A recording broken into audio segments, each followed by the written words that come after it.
All right, I'm going to show you how to create a tall skyscraper in perspective. So I'm going to be using the string method where I have it attached to my vanishing point, which is off my page over here. Here's my little point right there.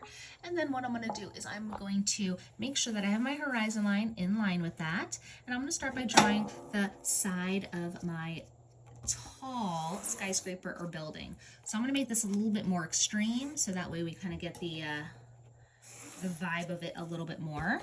So I'm just going to start off with a rectangle or square, whatever it is that you'd like. And if you would like to even erase the horizon line through that shape, that's definitely your call as well.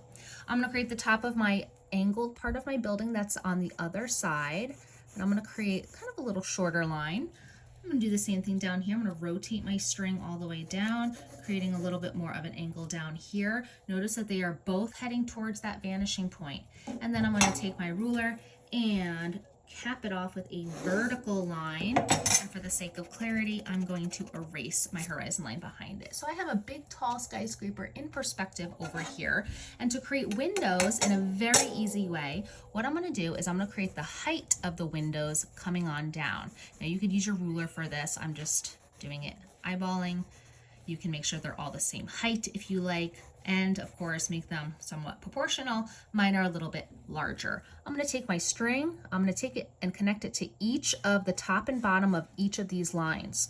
So I'm going to bring this here, rotate it, bring it here, rotate it, bring it here. Now I'm drawing a lighter line because my string is a little, it's a little buoyant, so we want to make sure that we aren't pushing it to change the angles or anything.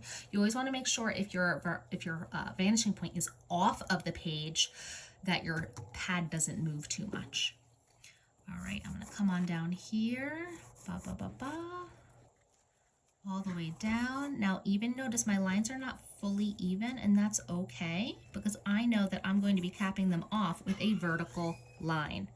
So as I'm coming down, you can see how my lines are starting to get a little bit more horizontal, and then now they're starting to get angled again because I'm going away from the horizon line. The more you're further away from the horizon line, the more angled your lines are going to be.